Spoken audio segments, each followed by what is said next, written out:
네, 여러분 안녕하십니까? 난리가 났습니다. 난리가. 김용판이 무죄랍니다. 김용판이 무죄. 그래서 지금 전 국민이 멘붕 상태인데, 저도 그 한겨레 신문 기자한테 어떻게 생겼냐고 전화가 왔길래, 멘붕이다, 멘붕. 멘트를 멘붕이라고 해달라고 그랬습니다. 그래서 진행을 할 수 있을지 모르지만, 하지만 역사의 진실은 유죄가 이미 났기 때문에, 그래도 또 그 와중에도 을들의 고통은 계속되기 때문에 오늘 우리 국민TV 으라차차 진행하도록 하겠습니다. 오늘 우리 으라차차 스튜디오에는 또 과중채무자들, 대부 피해자들, 온갖 그런 서민금융 피해자들을 전문적으로 도와주시는 분들 세 분이 자리해 주셨는데요. 민생연대라고 제가 제일 좋아하는 NGO 선생님들 세 분 오셨는데요. 아무튼 지금 이슈가 되고 있는 것도 잠깐 다루고 그다음에 그 문제도 심층적으로 다뤄보도록 하겠습니다. 잠시 음악 듣고 다시 오겠습니다. 500원으로 즐기는 나만의 커피. 원두 쇼핑몰 헝그리 커피. 최정상급 로스터가 1년 이하 최고급 뉴크롭 생두를 로스팅해 즉시 배송해드립니다. 대량 구매 시 가격이 할인됩니다. 검색창에 헝그리 커피를 검색하세요. 헝그리커피.com. 헝그리 커피에서 원두를 구매하시는 분들께는 차량용 국민TV 스티커 2매를 함께 보내드린다. 학교폭력 예방 앱 스마트 보디가드. 스마트폰 왕따 문자 등 사이버 학교폭력이 6배 이상 늘었습니다. 학교폭력은 언제나 욕설, 모욕, 협박과 같은 폭력 문자를 동반합니다. 그런 학교폭력 문자만을 감지하여 부모님께 알려드립니다. 미리 알면 예방할 수 있습니다. 구글 플레이에서 학교폭력 예방 전문 어플 스마트 보디가드를 설치하세요. 지금 설치하고 먼저 무료 이용해보세요. 안녕하세요. 참여연대 회원인 MBC 해직기자 이용마입니다. 2014년 대한민국은 과거로 회귀하고 있습니다. 민주주의에 꽂힌 선거에 국가기관이 대대적으로 개입해 국민의 권리를 짓밟았습니다. 하지만 불법을 저지른 정부는 비판하는 사람들에게 오히려 종북딱지를 붙이고 있습니다. 경제민주화와 복지국가를 만들자는 국민과의 약속은 실종되고 공공부문 민영화가 국민의 동의 없이 강행되고 있습니다. 그래서 20살 청년 참여연대는 다시 신발끈을 묶습니다. 진실과 정의가 승리하는 나라, 권력이 국민에게 복종하는 나라, 특권층만이 아니라 대다수 국민이 행복한 나라를 만들기 위해 더 열심히 뛰겠습니다. 국민TV 라디오 청취자 여러분, 참여연대에 회원이 되어 함께 뛰어주세요. 세상은 저절로 좋아지지 않습니다. 회원가입은 홈페이지 www.peoplepower21.org 또는 전화 02-723-5300번을 통해 할 수 있습니다.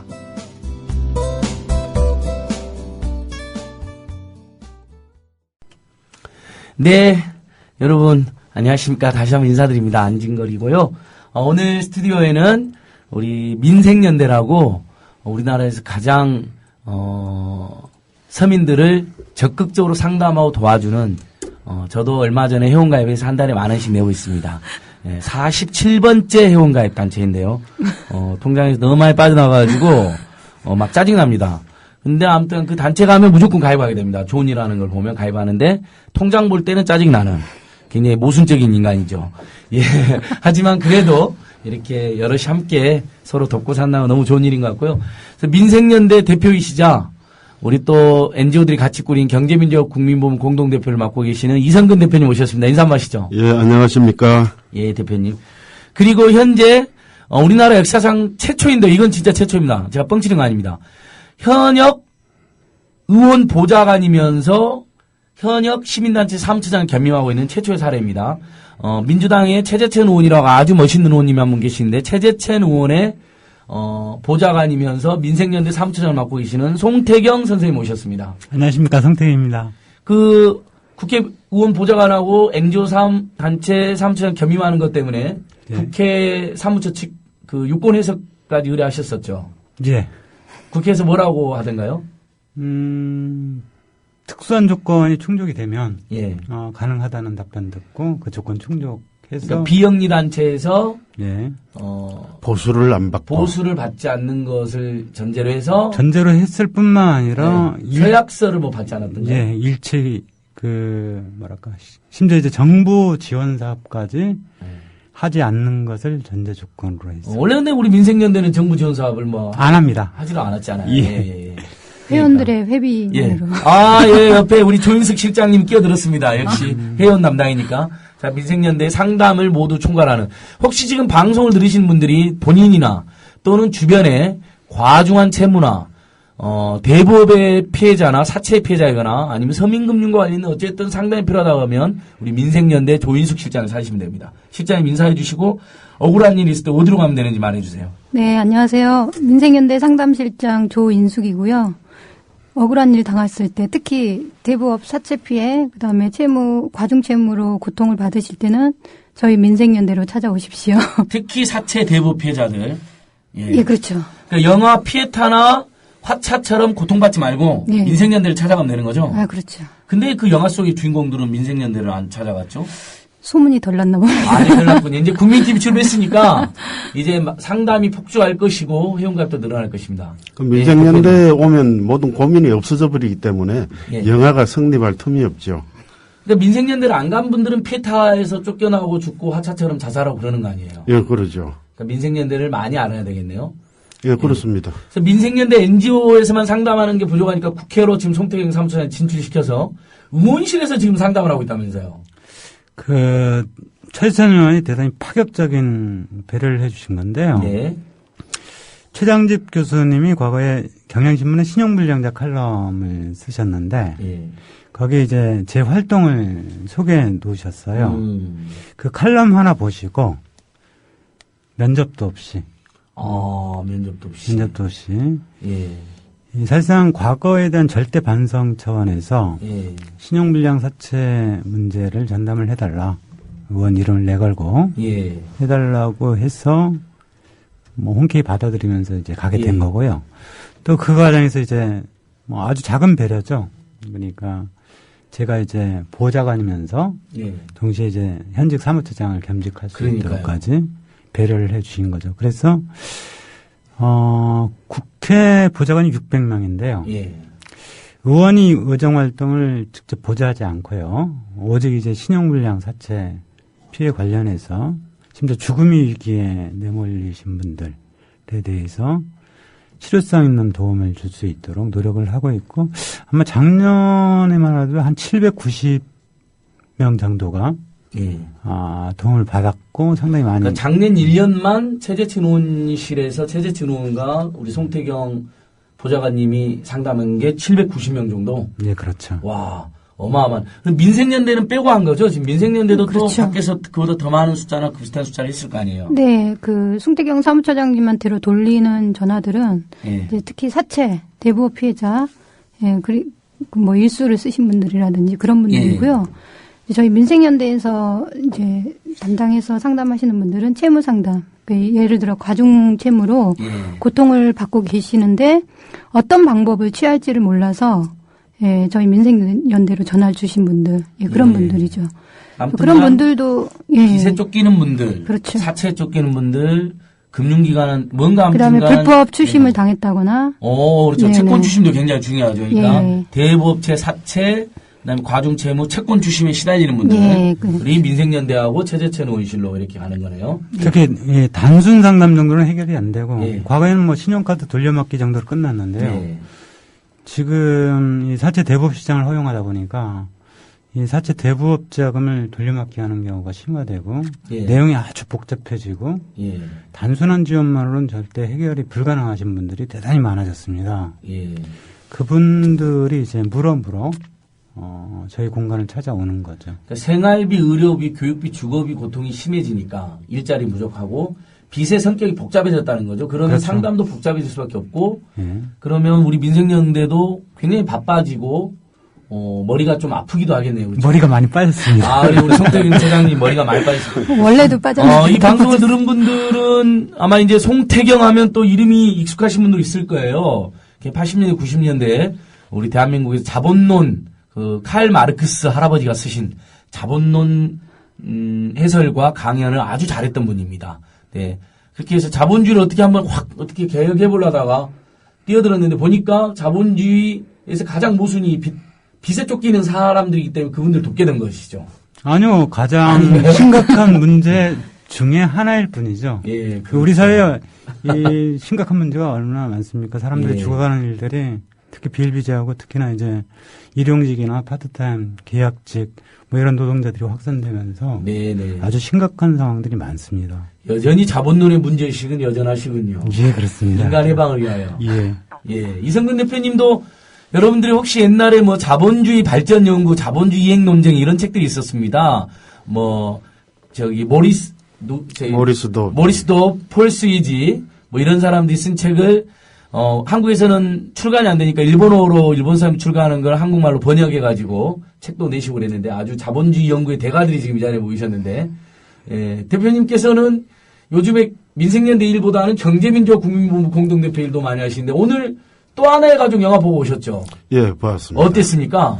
아, 정말 눈물이 나고, 예. 이 대한민국이라는 곳이 아주 처절한 자본 독재가 이루어지고 있는 나라. 자본 독재인가요? 삼성 독재인가요? 이 나라 자본 중에서는 삼성이 제일 규모가 있고, 예. 제일 이제 사회적으로 힘이 있기 때문에 예. 그 자본 독재의 상징이니까, 예. 그 모습을 보고서도 이렇게 답답하구나 했는데 정말 그 주인공들이 그걸 헤쳐가는 모습을 보고는 참 희망을 가져도 되겠구나. 아직은 아무리 삼성이 독재를 한다 하더라도 예. 그것을 고칠 수 있는 힘은 우리 국민들이 가지고 있구나 하는 걸 이제 느끼게 오늘 됐습니다. 개봉했나요? 오늘 첫 개봉이 되었는데 매우 그 복잡합니다. 예. 뭔가 하면 롯데시네마 등이 예. 그 예매도 반환을 해버리고 지금 개봉관을 굉장히 숫자가 줄어가지고. 아, 롯데시네마가요? 예.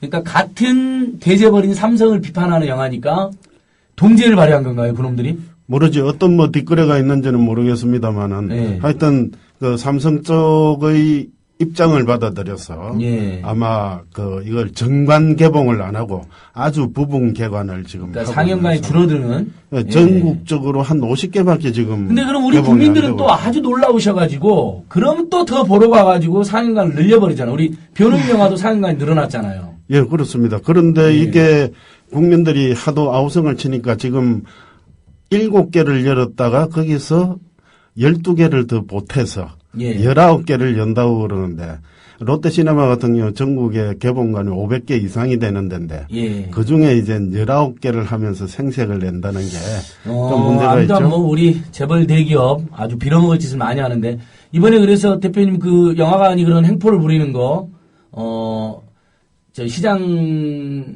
지배력을 남용하는 것에 대해서 뭐 민변 참여연대 민생연대 등이 공정에 신고도 하기로 이야기가 되고 있는 예, 거죠. 그렇습니다. 그 예. 공정거래법상 그 불이익의 강요라고 해서 예. 사업자가 우월적 지위에 있으면서 그렇죠. 타 사업자, 예. 자기하고 관련된 사업자에 배급사 대해서 이 경우는 배급사 영화 제작사 그다음에 시청자까지 되는 거잖아요. 예, 그렇죠. 관계까지. 거기에 예. 이제 불이익을 주는 게 다대하기 때문에 예. 그래서 이제 공정거래법상 이제 과징금에다가 형사처벌 대상이 되고 예. 또한 거기에서 생기는 민사적인 손해는 배상 청구를 할 수 있는 예. 그런 그 법률 좋습니다. 관계가 생겨 끝까지. 있습니다. 자, 대표님 직구진 질문 같은데 영화 변호인이 더 감동적이었나요? 또 하나의 가족이 더 감동적이었나요? 아주 어리석은 질문이죠. 이런 놈들이 꼭 있어요. 민생연대는 이제 민생을 중심으로 항상 생각하기 때문에 예. 정치인의 마음을 보기보다는 예. 서민들의 마음을 먼저 봅니다. 일단 그 서민들의 마음에서 감동이 우러나오는 것이 정치인 100명의 입에서 나오는 감동보다 더 큰 예. 것이라고 저는 생각을 그래서 합니다. 또 하나의 가족이 더 감동적이셨다. 예. 근데 변호인 여러 분 모셨잖아요. 좋아하셔가지고. 예.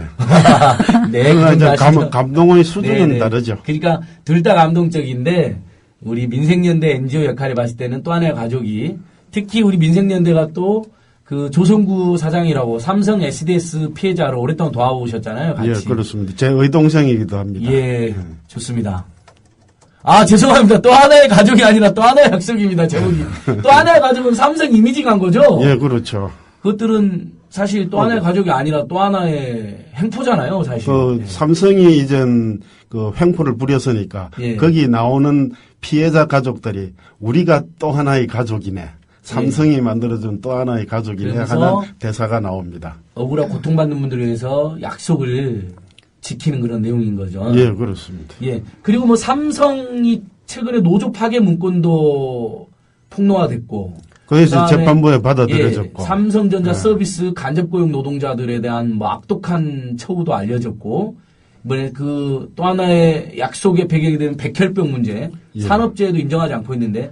그래서 뭐 삼성에 대한 대규모 대응기구를 만들기로 논의가 되고 있는 거죠. 예, 가칭 이제 삼성 바로 세우기. 예. 대책위가 만들어져서, 이달 20일쯤에 최종적으로 이제 발족을 할 예정입니다. 예, 좋습니다. 우리 청취자 여러분, 삼성이 제 아무리 삼성이어도 대한민국 헌법 아래, 국민 아래 있어야 되는 것입니다. 그러나 그자들은 아시다시피 헌법과 국민을 유린하고도 떵떵거리고 사는데 더 이상 용납할 수 없는 지경.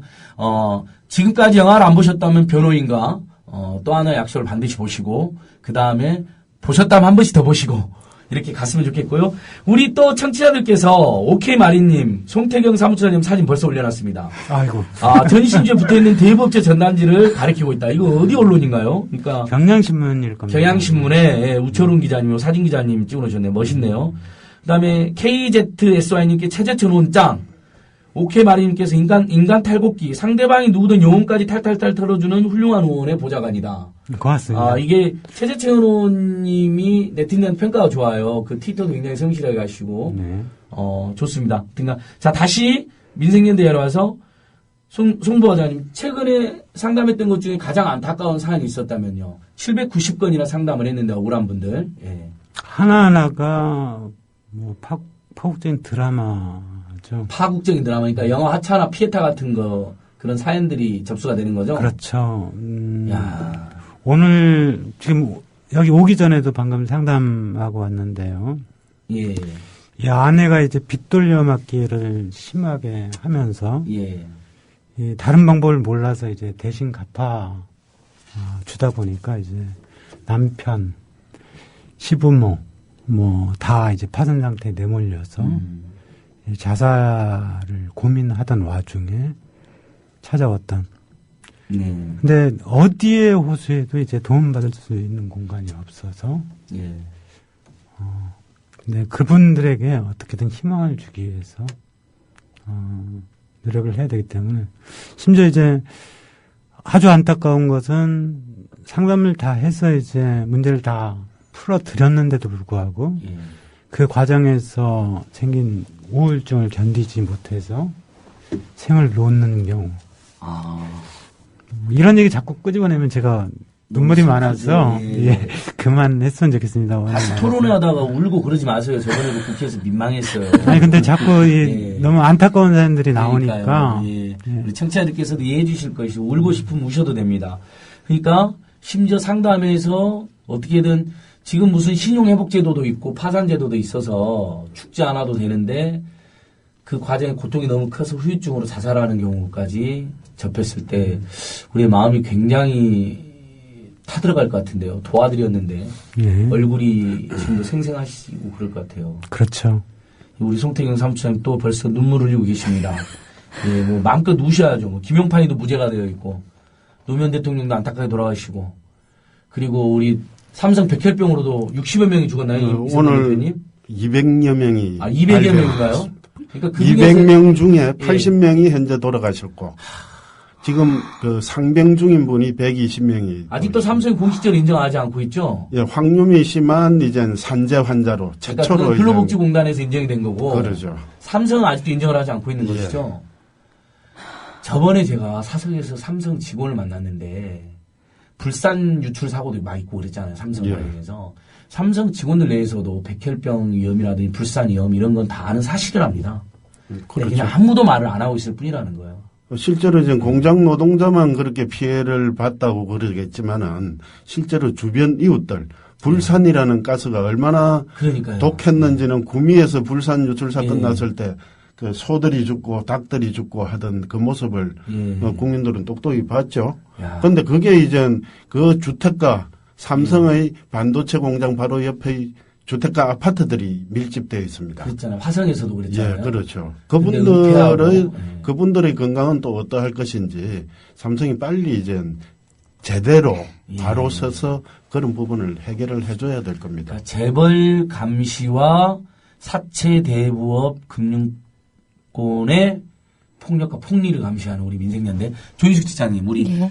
송태경 사무처장 울고 계시니까 우리끼리 따로 그 상담의 대부분은 아무튼 사채 대부업 피해자들. 근데 이분들이 빚을 진 이유는 예. 사실 개인적으로 조금 뭐 방탕한 생활 하신 분들도 개중에는 있지만 대부분 우리가 저도 상담해 보면 교육비, 주거비, 생활비, 의료비에 네. 대한 그다음에 실업 뭐 이런 게 대부분 원인인 건 확실히 어떤가요? 예, 그러니까 제가 이제 인터넷 뭐 채무 그거 관련된 기사들이 올라오면 그 밑에 댓글들이 달리잖아요. 예. 뭐 흥청망청 쓰고 뭐 이렇게 빚졌다 뭐 이런 댓글들이 예. 많이 달리는데 실제적으로 현장에서 그 채무자들을 상담을 하면 그렇게 흥청망청 써서 빚이 생긴 경우는 거의 드뭅니다. 예. 거의 대부분은 뭐 생활비가 부족했다든지 예를 들어서 뭐 실직 상태에서 직업을 빨리 구하지 못해서 생활비를 쓰면서 채무가 생겼다든지 그다음에 병원비 때문에 그다음에 뭐 주거비 뭐 이런 것들 때문에 채무가 생기지 실질적으로 그렇게 흥청망청 어떤 분은 뭐 예전에 이제 파산할 때 그 채무 증대 사유서를 이렇게 적게 돼 있는데 거기에 이제 그 사치 낭비 체크를 하게 돼 있어요. 예. 저한테 묻더라고요. 우리 딸애가 이번에 고등학교를 갔는데 잠바가 없어서 12만 원 정도짜리 잠바를 사줬는데 그것도 사치 낭비에 체크해야 됩니까? 이렇게 물어볼 정도로 그 어떤 사치랑은 거리가 먼신 기본 분들이 많아요. 생활이잖아요. 그러니까요. 의식주. 애들 잠바 지금 뭐 요새 뭐 100만 원, 뭐 7, 80만 원 뭐 이런다는데 노스페이스 그놈들이 다 올려놨어요. 4, 50만 원 뭐 기본이고요. 예. 그런데 10만 원짜리 잠바 사줬다고 사치 낭비로 적어야 되냐고 물을 정도면 굉장히 그분들이 건조하시는 얼마나 분들 예, 그 사치 낭비와는 거리가 멀고 일상생활하면서 생긴 빚들이라고 볼 수가 있죠. 우리가 뉴스에서 보는 그 동반 자살 기사 있잖아요. 진짜. 예. 그 대부분이 사실은 빚더미의 원인이 있는 것으로 알려지고 있는 예, 제가 처음 동반 자살 기사를 접한 건 예전에 그 안산에 살던 중소기업 사장님이 예. 그 가족을 다 죽이고 이제 자살한 사건은 그때가 한 IMF 터지고 예. 나서 얼마 안 돼서였거든요. 예. 또 얼마 전에도 지금 그런 기사들이 예. 계속 나오고요. 저번에 통계를 보니까 1년에 우리나라에서 그 동반자살, 가족이 동반자살하는 횟수가 한 40여 건이 넘는다고 합니다. 그러니까 혼자서 돌아가신 네. 자살도 안 되지만 네. 사실은 그 죄 없는 자식들과 함께 가는 건 더더욱 안 될 짓인데 예, 그래서 이 세상이 얼마- 온갖 빚더미와 복지도 안 되고 그러니까 그냥 그 얼마 그렇게 가버리는 전에도 거잖아요. 신림동 쪽에 사시는 분이 이제 중학생 다 큰 애들을 다 죽이고서 자살하신 사건이 있었는데 그분도 카드비 때문이었다고 그랬거든요. 예. 그런 기사를 접할 때마다 저는 민생연대 좀 찾아오지. 그러니까 일단 그런 상태에서 민생연대 가면 어떻게 도와주시죠? 일단 개인회생이나 파산 절차를 그렇죠. 안내해 이제 주시고. 그분의 채무가 예. 어느 정도인지, 예. 언제 빌렸는지, 어떤 사유로 빌렸는지, 재산은 어느 정도가 되는지, 소득은 어느 정도가 되는지, 예. 그런 것들을 총괄적으로 따져서 그분이 이제 회생으로 가야 될지, 파산을 해야 될지, 뭐 워크아웃을 해야 될지, 예. 이렇게 안내를 해드리는 거죠. 그러니까 법원에서 이제 회생과 파산이 있고, 예. 워크아웃은 신용회복위원회 예. 거기에서 이제 하는 절차가 있고, 그리고, 그 과정에서 알아낸 어떤 사채나 대법체의 불법이나 예. 불법 폭리나 네. 불법 채권집 있으면 고발도 하고 문제 제기도 하고 이러면서 그렇죠. 이제 사채 같은 예. 경우에 이제 고금리 썼을 경우에는 이제 특히 저희 송태경 사무처장님이 예. 일수이자 예. 계산을 법적 이자로 다 예. 변환을 해서 예. 더 준 이자들이 있는지 아니면 얼마를 더 오히려 되돌려 예. 받아야 되는지 그런 오케이. 계산까지 다 해드리는 거죠. 정말 좋은 일을 하시네. 예. 송 차장님, 그 사채는 미등록 대법체이기 때문에 이자 제한법 적용을 받는 거죠? 아닙니다. 그러니까 등록대법자면 합법적으로 영업할 것 같은데 예. 등록대법자, 미등록대법자 뭐 가릴 것 없이 예. 불법 부당한 행위들을 아주 광범위하게 그렇죠. 합니다. 그러니까 일단 우리 법 체계로는 많은 분들이 헷갈리시는데 이자 제한법하고 대법법이 있어서 예. 등록 대법체하고 금융기관들은 대법체에서 네. 얼마 전까지 39%까지 합법적으로 받을 수 있었던 게 34.9%로 일단 올해 5%. 떨어지고 네. 그 다음에 개인 간의 거래하고 미등록 대부업체는 이자 제한법으로 얼마 전까지 30% 받으시다가 최근에 25%로 아니요, 민주당 7월부터. 그 7월부터 25%로 이제 떨어지는 거잖아요. 근데 그것마저도 안 지킨다는 거죠. 그것도 그렇죠. 세계에서 가장 높은 예. 최악의 금리인데 예. 그렇게 해갖고 이제 그 피해를 보고 찾아오신다. 제가 이제 피해자다 그렇게 왔다 그러면 이제 어떻게 보좌관님 어떻게 상담해주고 조치를 해주시는 거예요. 예, 구체적인 내용에 따라 조금씩 좀 예. 달라지긴 하는데요. 뭐 일반적인 해법들은 일단 이제 채무의 성격이 어떤지, 또 이제 법령 최고이자율 기준으로 채무가 남아 있는지 없는지, 적용된 이자율은 어떤지, 또 부당입금이 있는지 없는지, 예. 또 이제 채무가 그래도 남아 있다면 개인회생이나 파산 절차를 밟을 수 있는지 없는지, 예. 또 그것조차도 현행 제도 내에서 예. 처리할 수 있는 방법이 전혀 없다면, 그러면 이제 빚을 떠안고 살아가는 방법이 있는지 없는지, 예. 대단히 다양한 방법들을 고민하고 예. 그분에게 가장 적합한 것들, 그리고 필요한 모든 서류들, 그리고 심지어 이제 이 법적 절차를 밟을 수 있는 또는 이제 합의나 기타 예. 할 수 있는 점진 서류들 모두 다 정리해 드리고 있습니다. 아, 정말, 그럼 온스탑의 풀 서비스네요. 뭐 그런 셈인데요. 우리가, 원인을 불문하고 과중한 빚 때문에 예. 생을 끊으려고 또는 그런 위기에 놓여 있는 분들이, 최재천 의원님실로 민생연대로 가가지고 상담받고 요령을 배우고 그 중에서 물론 본인이 책임져야 될 목도 있지만은 불법이라든지 부당하게 늘어난 빚이나 채권 주명에 대해서는 조치를 취해주고 지금도 우리 이자 제한법을 대부분 보면 금리를 초과 금리는 다 무효로 되어 있잖아요. 법적으로는 그렇게 되어 예. 있는데요. 실제로 막 뜯어내죠. 그렇죠. 예. 그 우리가 직접 고발도 하나요? 민생연대에서? 민생연대에서 자체적으로 고발을 하지는 않습니다. 예. 본인이 선택에 맡겨서 아, 그렇게 해서? 예, 필요한 절차들을 밟을 수 있도록 예. 본인에게 최선의 방식이 늘 있을 수 있는 것들이거든요. 예. 그걸 할 수 있도록 도와드리는 거고요. 예. 그다음에 이분들 같은 게 되게 취약계층들이고 사회적으로 큰 도움을 받지 못하면서 한 곳으로 내몰렸던 사람들이기 때문에 예. 정말 희망이 될 수 있겠구나. 나도 이제 뭔가를 할 수 있겠구나 정도의 도움을 받지 않는 한 예. 결코 이제 신뢰하지 않습니다. 빚 문제 너무 심각해. 사실상 채무자 숫자는 의미가 없을 것 같아요. 왜냐하면 대부분 국민이 빚이. 의미가 있습니다. 아, 다시 한 번 말씀해 주십시오. 예. 이 IMF 이전까지만 하더라도 이 사채 대부업 또는 고리대금 시장에 노출된 예. 국민이 한 50만 안팎 정도로 추정이 50만 됐는데요. 안팎. 예. 사채 대부업에 노출되신 분들. 예. 근데 지금 사채 대부업 시장에 노출된 사람만 미등록 다 합쳐서 약 600만 가량 이미 됐고요. 600만으로. 그리고 이 금융기관들이 고리대금업자들로 변질이 되면서 예. 이 금융기관 중심이 고리대금 시장이 형성되어 있다는 겁니다. 예. 그러면서 특히나 이 악성채무들은 밝히기를 극히 꺼려하다 보니까 예. 자신이 배우자나 남편이 자식이 빚을 짓고 있는 사실들을 모른 채 살아가다 보니까 예. 속으로 굶고 있다는 겁니다. 예. 내부적으로는 아주 심각하고 대단히 많은 국민들 600만 명 정도라면 어마어마한 숫자거든요. 예. 이렇게 고통을 받고 있는데도 이게 사회 문제가 되지 않는 게 정말 안타깝고 그리고 가끔씩 분통이 터질 때가 있습니다. 내가 예. 국회의원 되고 대통령 돼서 뜯어고치면 좋겠는데 예. 그럴 의지를 갖고 있는 사람도 별로 눈에 보이지 않고 예. 또 내가 그렇게 될 가능성도 없으니까 아니요, 아직 가능성이 있습니다. 우리 국민팀 나오셨기 때문에 뭔가 좀 이제 다시 희망이, 잃어버렸던 정치 세력과 희망을.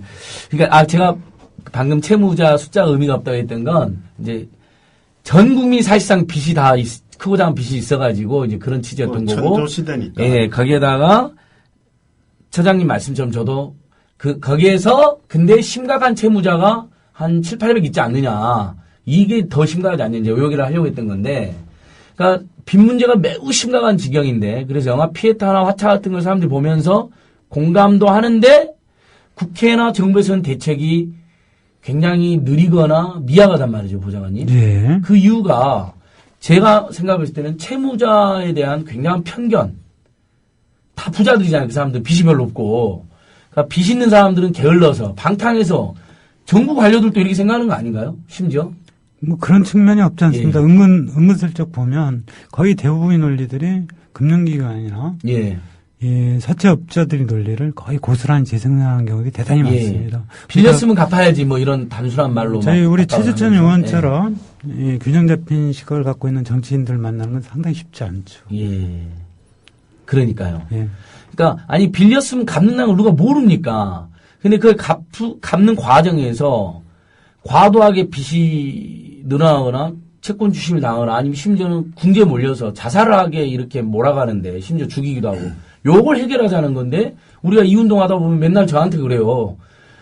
빌렸으면 갚아야지 무슨 짓 하냐고 막 이런 사람 엄청 많아요. 아직도요. 예. 정치장 어떻게 해야 돼요? 이제 이런 인식들은. 일단 그 한 측면만 얘기를 한 겁니다. 빌렸으면 당연히 갚긴 해야 되겠죠. 아, 갚아야죠. 우리가 그걸 부정하지 그렇지만 않죠. 예. 갚더라도 예. 정상적인 소득과 재산이 범위 내에서 최대한 갚기 위해서 노력을 했다면 예. 그걸 인정해 줄 수 있는 사회여야 되고요. 예. 다른 한편 설령 이제 그래서 못 갚는 사람들을 상대로 해서 인권을 침해하거나 예.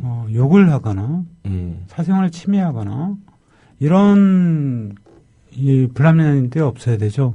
이 방향의 논리 구조들은요, 철저하게 채무노예, 그러니까 현대판 채무노예를 조장하고 예. 양성화하고 이 금융자본이 탐욕만을 키울 뿐이지 예. 결코 누구에게도 도움이 되지 않습니다. 그렇죠. 그러니까 사회가 완전히 돈을 빌려주는 일부 강자들 위주로 논리를 짜놓고 법도 짜놓고 예. 심지어 금리도 세계에서 가장 높은 예. 39%까지 이를테면 시장의 자유 예. 얘기할 때 예. 가장 반기는 사람들이 금융 자유, 시장의 자유, 금융의 이자를 자유. 마음대로 뜯을 그렇죠. 자유를 말하는 거겠죠. 이자를 맘대로 뜯고 빚독촉을 맘대로 맘대로 할 하고 자유. 자신이 우월적지를 맘대로 악용할 자유. 예. 금융자본들이 가장 좋아할 자유죠. 그건 근데 문명이 아니라 야만이잖아요. 베니스의 야만이죠. 상인 시절에 나오던 이야기 아닙니까? 탐욕이고 야만입니다. 그러니까 이성근 대표님, 베니스의 상인이 셰익스피어 작품인가요? 예, 그렇습니다. 샤일록? 예, 사일록이라는 예. 고리 대금업자가 예. 있었죠. 우리 그리고 성경에도 그런 고리대금업자의 문제가 좀 나와 있지 않나요? 예, 희연제라고 해가지고 일정 정도의 시간이 예. 지나면 빚도 지나면 좀 빚을 탕감해주고. 이제 완전히 다 탕감해주고 다시 시작하는 그러니까 그런 제도가 나오죠. 고리대 문제가 그럼 그 정도로 심각한 건데 전 세계 역사에서 대부분 현대 문명국가가 되면서 이자를 그렇게 못 받게 하고 채권 주식 못하게 하는 게 문명국가의 최소한의 입법이 어느 조건이잖아요. 정도 예. 되기 시작한 그 현대적 그 입법 법률 법치 국가들에서는 대체로 이제 그러한 그 제도가 있는데 예. 우리나라는 IMF 직후에 오바해서 이제 그 이자 제한법을 폐지를 하는 시간이 예, 잠깐 예, 있습니다. 예. 그때 이 나라에는 이제 대부업은 뉴 프론티어다. 예. 대박이다. 요즘 이제 박 대통령이 통일이 대박이다 하던 식으로 예. 그때는 고리대금업이 대박이다 하던 시절이 있었어요. 예. 그때 이제 우리나라는 대부업자들이 워낙 확산이 되어서 사회적으로 예. 상당한 권력을 갖게 되고 엄청난 수익 아래 많은 사회적 영향력을 갖게 됩니다. 예. 그러면서 이 나라에서는 정치인들이 조금이라도 채무자들을 위해서 좀 이야기를 하고 시민단체가 좀 활동을 하려고 그러면 바로 댓글 작업이 들어옵니다. 요즘 이제 국정원 댓글 같은 거는 이제 유가 아니게 네. 그들에게 빚은 갚아야지. 빌렸으면 갚아야지. 그런 식으로. 그런 식으로 예. 댓글 작업이 어마어마하게 쏟아져 예. 왔던 예. 것입니다. 예. 결국은 이제 그것은 일반 시민들이 한다고 보기보다는 이 대부업 종사자들, 고리대금업 종사자들이 직업적으로 그러한 이데올로기를 펼치는 작업으로서 댓글 작업이 모든 그 채무자를 공률이 여기는 기사에는 반드시 따라붙어서 예. 시민단체들이 어떤 활동을 하면 바로 그걸 상쇄시켜 버립니다. 그러니까 갚으려고 해도 갚을 수 없을 정도로 이자를 물리는 게 문제지 않습니까? 뭐 100%, 200% 불법으로 물리고 예, 그렇죠. 원금보다 훨씬 더 물리고 예전에 우리 조선시대 양식에도 원금보다 이자를 못 받게 하는 풍속도 있었는데 근데 뭐 그런 지경이 아니니까 문제가 되는 거잖아요. 네, 그렇죠. 이 나라에서는 채무자가 그 채권자가 채무자에게 돈을 빌려줬을 때 채권자의 의무라든지 이런 건 아무것도 없습니다. 지켜야 예. 될 사항이나 예. 이런 것들이 거의 없는 상황에서 채무자는 전적으로 자기 책임 아래 채무를 갚아야 되는 이런 방식으로 제도가 만들어져 있기 때문에 예. 이들이 이젠 그 채무를 안 갚고 있게 되면 도덕적인 비난 이 막 쇄도를 하게 됩니다. 스스로도 뭐 고립당하고 예. 고립당하고 가족이 이제 도저히 견딜 수 없는 그런 상황이 네, 되고. 대표님 맞습니다.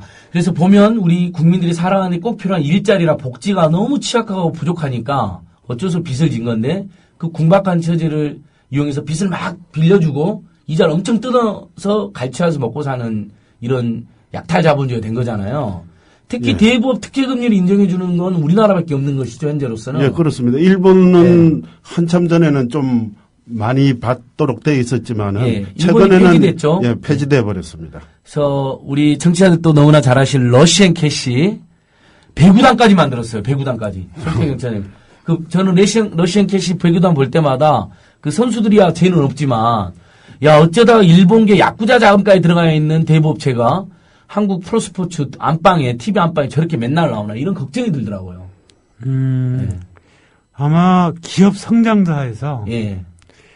러시안 캐시 성장사만큼 경이적인 경우는 거의 없을 겁니다. 아마 한국 모든 기업 다 통틀어 보더라도 그 단기간에 엄청난 규모로 엄청난 이익을 챙기면서 근데 그 자금들이 어디서 왔느냐? 보통 중산층 이하의 서민 가게 이분들이 이제 고리를 부담해 주면서 그러니까요. 예. 그리고 빚독촉을 당하면서 순이익이 1,000억이 넘는다는 것 같던데요. 순이익만요. 러시안 캐시가. 그렇습니다. 그러니까 대한민국 축구 리그 후원도 하고 그러더니 더더욱 배구단까지 창단을 했더라니까요. 뭐 아무리 기술 혁신하고 IT 혁신하고 발명하고 그래도 그 정도 이익 못 얻습니다. 그러니까 이윤율이 자본주의 그 기업으로서는 있을 수 없는 이윤율을 지금 올리고 있는 거죠. 그러니까 조달금리 10% 안팎인데 39%로 이렇게 그러죠. 이자를 받으니까 마진율이 엄청난 건데 그런 장사는 없겠죠. 예전엔 66%였으니까 66%까지 받았었죠. 놀라웠죠. 네. 그 다음에 2등 업체가 사나머니 여기도 일본계잖아요. 네, 그렇죠. 어쩌다 그러면 지금 대한민국 금융시장의 최하위에서 대부업체는 일본계 자금이 꽉 잡고 국부출도 있는 거 아닐까요? 거기서 벌어서 주로 이제 사나머니 같은 경우는 네. 자금 조달을 이제 일본계 자금을 차입하는 형태로 하고요. 예. 상당히 높은 금리를 주는 형태로 예. 이 국부유출이 발생합니다. 근데 그런 문제들보다 더 심각한 것은요. 예.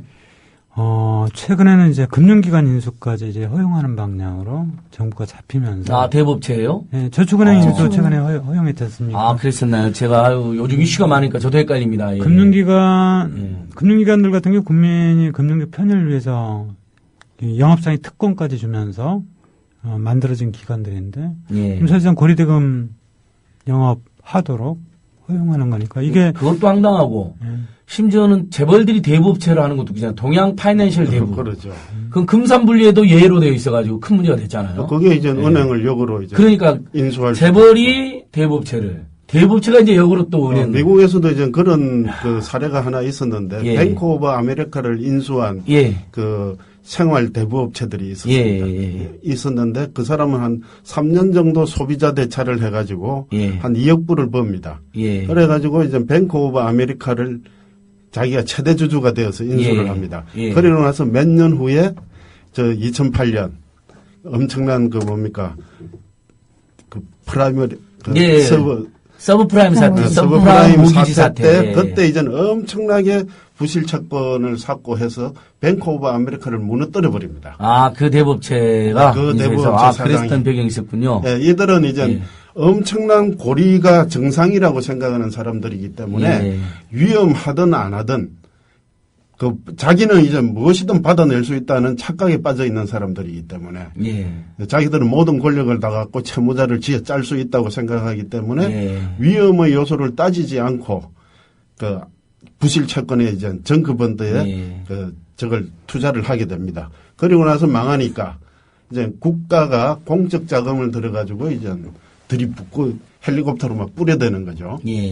그게 이제 미국식 금융 제도가 탐욕을 따라가다가 최고로 이제 사채업자한테까지 BOA 같으면 미국 최대의 은행 아닙니까? 그렇죠. 그게 이제 날아가는 모습까지 보이는 게 저 사채업자들의 살벌한 모습입니다. 그러니까 정말 돈을 빌려주는 기관들과 업체들과 개인들에 대한 사회적 통제, 도덕적 통제가 굉장히 중요한 상황인데요. 지금 우리는 그나마 이자 제한법 대부업법 있는데 이자 제한법은 25% 대부업법은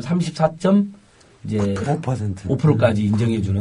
근데 이것마저도 어기는 업체가 많아서 우리 송태경 처장님이 쓴 대부 천국의 비밀이라는 책 있잖아요. 대출 천국의 비밀입니다. 예. 대출 천국의 비밀이라는 책 보면 실제 대부업체 미등록 대부업체가 좀 5만 개로 추정하셨던가요? 아니요. 다 합쳐서 4, 5만 개. 그러니까 4, 5만 개로. 예. 제가 프레시안에 서평 썼잖아요. 예. 처장님 책 읽고. 예. 서평을 쓰고도 이제 헷갈리는 거예요. 4, 5만 개가 있다는 건 엄청난 개수잖아요. 그 사람들이 그 궁박한 체질인 10년 돈 빌려주고 어떻게 이자 뜯어먹을 국림하고 있는 거 아니에요. 예, 그렇죠. 건강한 경제가 아니잖아요. 예, 당장 이제 생계비가 없고 병원비가 없고 급전이 필요한 사람들 같은 경우 절박한 처지에 있다 보니까 이런 사람들 상대로 해서 우월적 지위를 언제든 남용할 수 있습니다. 그러니까 뭐 서류 딱 내밀어 가지고 도장하고 사인해라. 예. 뭐 금리 아예 안 적고 채권자 예. 이름 아예 안 적고. 아 금리를 그러니까 백지로 예. 거의 다 불법인데 그렇죠. 그렇게 하고 있다는 거죠. 예. 그리고 뭐 워낙 복잡한 형태로 이자율을 적용하기 때문에 웬만한 일반인들은 이자율 계산도 잘 못합니다. 예. 심지어 이제 법원이나 검찰에서도 이자율 계산을 못해서 저한테 의뢰하는 경우들도 있습니다. 심지어요. 예. 와 대단합니다.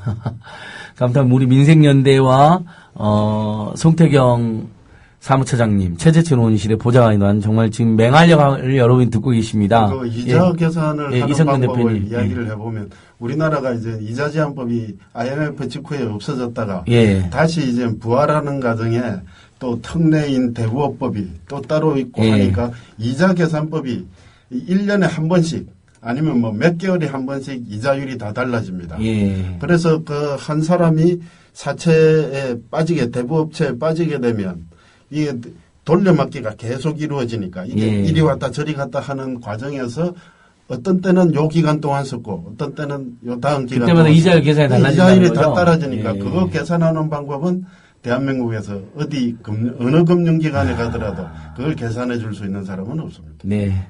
좋습니다. 아무튼간 대부업체나 사채 피해, 과중채무로 고생하시는 분들, 고민하시는 분들, 불법 채권 추심이나 혹독하게 노출되어 있는 분들은 민생연대로 최재천 의원실로 이렇게 가면 되겠습니다. 예. 자, 조인수 실장님. 예. 오늘 또 지금 우리 국민TV 오시기 전에 상담하고 왔죠. 제가 저번에 네. 민생연 사무실 가니까 네. 제가 회원가입했잖아요. 그때. 네. 그때도 보니까 젊은 남녀 네. 뭐 이렇게 다 찾아서 막 상담을 하고 있었어요. 예. 많이들 찾아오시죠? 찾아오시는 분들은 뭐 한 2, 3일에 한 명 정도 되고요. 예. 전화가 많이 오는군요. 예, 거의 전화 상담으로 이루어지고 예. 또 전화로 1차로 상담을 한 다음에 2차로 방문 상담이 필요한 경우에 이제 약속을 정해서 오게 하고요. 예. 전화 상담은 하루에 거의 뭐 한 10건 이상이죠. 최소 10건. 예. 최근에 또 가장 인상적인 상담 사례가 있었다면요. 뭐 상담 사례는 많은데요. 특히 이제 이 채권자들이 특히 대부업체들이 요새 어떤 행위를 많이 하고 있냐면 예. 채무자들의 살림살이 있죠. 예. TV, 냉장고 얼마 되지도 않는 살림살이에 압류 딱지 붙이는 거. 압류를 많이 하고 있어요. 근데 뭐 예전부터 행해 오던 행위긴 하지만 요새는 뭐 정말 컴퓨터가 없으면 애들 숙제도 못하는 세상인데 예. 특히 요새 대부업체들이 뭐 얼마 전에 이제 금융감독원에서 신용카드사들은 압류를 좀 자제를 해라 이렇게 예. 하긴 했는데도 불구하고 신용카드사들도 하고 있기는 하지만 예. 특히 이제 대부업체들은 그런 거에 많이 구속을 안 당하니까 압류를 많이 행하고 있거든요. 그래서 얼마 전에 생활용품까지 압류를 어떤 해버린다. 아기 엄마는 이제 그것도 매입 임대주택에 사는 예. 아기 엄마였는데 집에 살림살이를 압류를 해서 경매를 당한 거예요. 예. 근데 다시 살림살이를 살 돈이 없어서 집에서 나와서 언니 집에 기거를 하고 있는 예. 뭐 가스레인지고 냉장고고 뭐 다 뺏겼으니 그래서 살림이 할 수가 없잖아요. 예. 우리가 최소한의 압류 대상의 그런 예. 최소한의 생필품은 못하게 하는 뭐 예, 이런 그래서 이제 법을 우리가 내놓지 않았나요 혹시? 아직 내지는 않고 이제 논의를 하고 민법 있는 거죠, 예, 우리가. 민사집행법상 이제 일정 정도 규모 이하의 유체동산은 압류를 못하는 법안을 내도록 추진을 하고 있는 상황이죠 지금. 왜냐하면 채권자들이 그렇게 압류를 해서 경매를 해서 가져가는 돈이 얼마 되지를 않아요. 예. 기본 뭐 겨우 100만 원 아니면은 뭐 80만 원, 많아봤자 120만 원, 150만 원 이 정도인데. 이게 어느 날 갑자기 밥솥이 사라져 버린다. 예. 냉장고가 사라져 그러니까 버린다. 밥솥하고 네. 냉장고를 살 수가 없잖아요. 이러면 네. 되게 충격을 먹기 때문에 이 약점을 노려서 네, 또 압박을 대응 하고. 방법을 모르면 예. 꼼짝없이 당하기 때문에 이 약점을 노려서 더 뜯어내려고 그러는 거죠. 예. 근데 그런 거보다 특히 필요한 정보들이 그렇게 치고 들어오더라도 거꾸로 역대응할 수 있고 통쾌하게 해결할 수 있는 방법들도 있다는 정보가 잘 전달이 안 된다는 겁니다. 예. 일테면 최근 같은 경우 이제 한 2억 정도 이제 빚을 갚아라면 빚에 쫓기다는 사람이 예. 거꾸로 이제 3억을 설치업자한테 받아냈어요? 예. 어떻게 된 거야? 한번 소개를 한번 해주시죠. 통쾌하네요. 죽으려고 그랬어요. 예. 그 폭행도 당했고요. 욕설 바가지를 했고 예. 돈 내 돈 떼먹고 내 다 망하게 하고 뭐 별별 그 음성 녹음 들었더니 별별 얘기들이 다 있더라고요. 남양유 대리점 사태하고는 비교도 안 되죠, 사채업자는. 땅에 묻어서 다 죽이나 뭐. 이분이 어쨌든 실제 자살 시도를 하셨어요. 예. 그리고 심각한 대인기 피증까지 있었는데 아내분이 모시고 왔더라고요. 그래서 처음부터 끝까지 그 모든 내용 파악하고 필요한 대로 정리하고 이제 형사고소카드, 국세청 신고카드 끄집어내고 자 어떻게 할래? 이거 법적 절차 밟을까? 돈 내놓을래? 예, 그러니까 형사고발, 민사소송, 국세청 탈세 제보 뭐 다 가만있지 반격하니까 사채업자가 이제 쫄아가지고 오히려 배상을 해준 거네요. 뜯어먹은 게 너무 많아서. 참 다행이네요.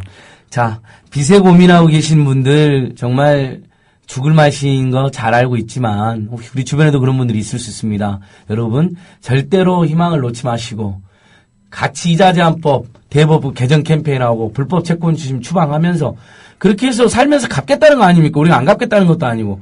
이성근 대표님 사실 채무자가 죽어버리면 돈 한 푼도 못 받기 때문에 채무자가 살게 해주는 게 채권자한테도 유리하지 않나요? 우리가 그런 그렇죠. 호소도 했었잖아요. 예. 그게 왜 그런가 하면 그 채권자의 의무에는 어떤 거는 과잉 대출을 하면 안 되는 겁니다. 왜냐하면 저 사람의 소득을 보고 어느 정도 이자를 보고 그게 이제 상환 가능한 것인지 정상적인 상태에서 그걸 보고 대부를 해줘야 되는데 이 사람들은 약탈적으로 저 사람의 정말 그 마지막 숨길까지 뺏어 먹을 수 있다는 이런 생각을 하니까 과잉 대부를 하게 되는 겁니다. 그렇죠.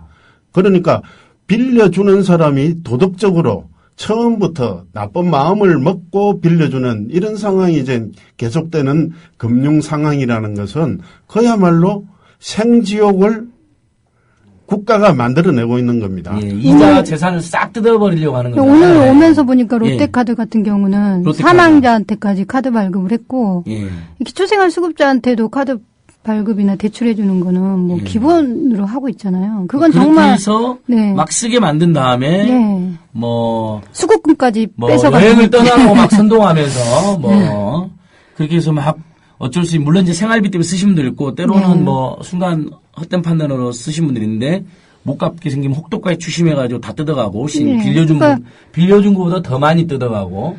그러니까 기초생활수급자한테 돈을 빌려주고 수급금을 받잖아요. 그 돈으로 빚을 갖고 있는 뭐 이런 상황들이 벌어지는 거죠. 그래서 미국은 약탈적 대출 규제법이 있어서 지금 우리 대한민국 국회에서 민병도 의원이 지금 약탈적 대출 규제법 박원순 의원이 내놨고 그다음에 우리 민주당에서도 이자 제한법, 대법법, 채권 추심법 개정안을 계속 추진하고 있는 상황이죠, 송 처장님이. 근데 너무 약합니다. 그러니까 최재천 의원님 민주당 소속이라고 해서 우리가 민주당의 비판이나 쓴소리를 못할 이유는 없잖아요. 한번 이야기 좀 해주십시오. 어쨌든 작년 연말에 그나마 이자 제한법 30%에서 25%, 대법법 39%에서 34.9%로 인하한 건 그나마 성과인데 전체적으로는 좀 기대에 못 미쳤어요. 그러니까 그 부분적으로만 보면 어쨌든 현재보다 나아졌으니까 개선이라고 긍정평가할 부분이 있습니다. 근데 97년 이자 제한법 폐지 이전에도 연 25%였고요. 시장 경제 상황도 크게 바뀌었고요. 또 국민들이 이제 절박하게 희망을 원하고 있는 상태인데 정치적 희망이 되기에는 역부족인 수준의 개선안으로 끝났다는 것은 말도 안 됩니다. 이를테면 국민들이 죽어가고 있는데 대한민국이 주권자인 국민들이 죽어가고 있는 문제에 대해서 천막농성을 하거나 정치투쟁을 하거나 정치 쟁점화시키거나 이러지 않고 있다는 겁니다. 정치에서의 뭐 부정선거 문제 물론 중요하겠죠. 근데 그게 어떻게 국민들의 삶의 문제보다 더 중요하겠습니까? 어쨌든 어딘가 분명히 해법이 있고 어딘가 분명히 희망이 있고 희망 찾기를 해야 되고 특히 정치인들이 분발을 해야 되는데 국민들이 바람을 아직은 충족하지 못하고 있는 것 같습니다. 예, 민주당이 정신 차려야 된다는 이야기는 뭐 어제 오늘의 이야기 아니고 그래서 민주당 을지위원회가 정신 차리고 하겠다고 노력은 했지만 역부족이라는 비판도 있고 한편으로는 집요하지 못하다라는 지적도 있는 것 같습니다. 그래서 뭐 그런 건 민주당 우리 지지자들이나 민주당 당원 또는 의원님들이 귀담아 들었으면 좋겠고. 그 어느 때보다 결단성, 과단성이 필요하고요. 아, 지금은? 그렇죠. 민생을 위한 결단과 과단을 말씀하시는 그렇죠. 거죠. 그리고 이제 민생을 제대로 챙길 수 있는 가치 철학, 그리고 정치 지향, 실천, 그리고, 이건 또 국민들이 이런 얘기를 합니다. 정치인들 그 싸움하지 말라고. 근데 정치인들이 서민들의 삶을 위해서 나서 싸움해주면 호응을 내줍니다. 그럼요. 그러니까 그런 싸움은 100번 1000번 해야죠. 그런 싸움을 해야 되는 거고 우리 의원처럼 이제 그런 싸움을 하기 위해서 노력을 해주셔야 되는데 정말 안 그래요. 예, 좋습니다. 그 최재천 의원실이 작년 연말에 낸 보도자를 보니까 그 우리 청취자 여러분들도 신용회복위원회 들어보셨을 거예요. 이름이 딱 느낌이 좋아요. 신용회복해 준다니까. 근데 알고 봤더니 은행연합회에서 은행연합회가 출자한 거죠. 예, 그렇죠. 그럼 그 채권자 기관이잖아요. 거의 뭐 그렇죠? 채권자 입장에서 어쨌든 채무 조정은 해야 되니까. 그러니까 채권자 입장에서는 아니 빚에 시달리는 사람들이 신용회복위원회 갔더니 대부분 채권자들이 은행이나 금융권일 텐데. 그러니까 그러면 호랑이 아가리로 들어간 거 아닌가요, 오히려? 예, 그래서 실장님. 소득이 90만 원이었는데 월 변제금이 90만 원이 나왔어요. 그런데도 신용회복위원회 갔더니 신용회복위원회 갔더니 실제니까 채권자 편을 들어주는 거네요. 그래서 90만 원을 내게 하니까 이분이 2달 동안 생활비를 못 쓰고 90만 원 내다가 결국엔 실효를 당해서 파산으로 간 그런 사례들 뭐 비일비재합니다. 신용회복위원회 갔다가 오히려 낭패를 본 사례도 많이 있다는 거죠. 그러니까 한 푼이라도 뜯어내는 거죠. 예를 들어 90만 원의 소득이 있으신 분들은 먹고 살기도 힘든데 그분이 신용회복위원회 갔으면 그분은 파산으로 유도를 했어야죠. 그런데도 불구하고 90만 원 월 변제해라 그렇게 변제금을 정해줬고 그분은 어떻게든 갚아보려고 2달을 냈다가 2달 굶어 죽고 굶어 죽는 거죠. 굉장히 노력하죠. 그러니까 여기서 굉장히 중요한 포인트 신용회복위원회 국가기관이 일단 아니고 그 다음에 채무자들을 도와주는 기관도 아니고 아니요. 그러니까 도와주는데요. 채권자 입장에서 최소한만 도와주는 겁니다. 이를테면 그러니까 허리띠 졸라매는 수준이 아니라 거의 안 먹고 안 쓰고 굶고 이러면서 8년간을 한번 빚 갚아봐라. 과도하게 상환을 해보십시오. 물론 이제 원채권 그리고 원채권에 대한 이자를 갚는 방식으로보다는 유리하기는 하겠지만 그래서 선택하게 되는 건데요. 그 선택에 따라 가지고 8년 동안 당사자들 한번 갚아주십시오. 이 국가에서 이 채무조정 프로그램 얘기 나오면 그 도덕적 해이 양산한다. 그런 이제 뭐 어떻게 뭐 안 갚으면 비탄감매 해주니까 갚지 말자. 뭐 이런 얘기들 하는데요. 그 대상이 되려고 그러면 얼마나 가혹하고 고통스러운 과정들을 겪어야 되는지 국민들이 잘 모릅니다. 근데 그런 절박한 처지에 계신 분들한테 소극적인 형태의 채무조정만으로 정상적인 사회적 생활을 도모하기는 정말 쉽지 않습니다. 그러다 보니까 신용회복위원회 졸업률이 한 20% 정도밖에 안 되고요. 설령 신용회복위원회를 어렵게 졸업하더라도 아무것도 없기는 8년 동안 그런 생활을 해야 되기 때문에 이 정상적인 사회인으로 복귀하는데 상당히 치명적인 문제가 많습니다. 그러니까 그 절차를 따라서 그나마 이제 조정을 해서 재기를 하신 분들은 또 이제 손을 꼽죠. 국민행복기금도 마찬가지예요. 박근혜 대통령의 큰 공약지 않았던 국민행복기금도 그것도 실상을 들여다보면 월 평균, 그러니까 연 평균 그 채무 조정을 신청하신 분들이 연 평균 소득이 480만 원인가 그 정도밖에 안 됩니다. 예. 그러면 한 달에 버는 돈이 40만 원 정도란 말이에요. 예. 그런 분들한테 한 달에 뭐 5, 6만 원씩 내게 합니다. 예. 40만 원 가지고 안 처장님 뭐 사실 수 있으세요? 살기가 어렵죠. 뭐 저는 살 수 있습니다만 아무튼 대부분 살기 어렵죠. 예. 회비 예. 47권 47권 현재. 예. 그러니까 국민행복기금도 이사장이 보니까 은행연합회 이사장이란 말이죠. 네. 박병원. 네. 그러니까 다 채권자 중심으로 프로그램을 짜놓은 거 아닙니까? 벌써 지금 출범한 지 얼마 되지도 않았는데 탈락률이 11.5%인가 된대요. 좋습니다. 그러니까 여기서 굉장히 중요한 게 채무자들을 정말 도와주려면 채무자 우호적인 채무조정 기관이나 채무조정 프로그램이 있거나 아니면 최소한 채권자하고 채무자 사이에 객관적인 정도의 스탠스는 있어야 되는 거 아닌가요? 그렇죠? 예, 그리고 예. 특히나 이제 이 프로그램들은 대부분 다 이제 정상적인 삶을 도모하기 위해서 필요한 프로그램들이기 때문에 예. 어느 정도 조치를 취해줘야 이분을 정상화시킬 것인가라는 관점에서 채권자 입장, 채무자 입장 다 떠나서 객관적인 기준이 필요하고요. 이 예. 기준에 따라서 특히나 이제 채무자들이 채무를 청산 또는 조정하거나 정리해 가는 과정이기 때문에 이 채무자의 삶의 상태를 정말 내 삶처럼 예. 이 소명의식을 갖고 있는 분들이 예. 문제를 풀어가 주셔야 제대로 문제를 풀어갈 수 있는 거죠. 그러니까요. 동반자살하고 이런 거 너무나 끔찍한 비극인데 그런 걸 막고 저 가족들도 정상적으로 살면서 남들보다 행복하지게는 못 살아도 이렇게 빚을 장기간 조금씩 갚아 나가면서 살 수 있게 이렇게 숨통을 트여주자는 건데 그걸 끝까지 지금 채권자들의 입김이라든지 대법체 입김으로 방해를 받고 있는 거잖아요. 예. 금융산업에 종사하는 사람들이 그야말로 예. 자비무, 무자비. 무자비하게. 무자비하게 예, 자비무. 예. 그러니까 언제부터 우리나라 이렇게 금융권이 이렇게 탐욕스럽고 무책임하게 된 거죠? 최근에 결국 카드사 정보 유출이나 저축은행 사태 다 맥이 닫아 있는 거잖아요. 책임은 지지 않고 탐욕만 부리다가 결국 모든 피해는 우리 국민들이나 사기행 약자들이 지게 되는.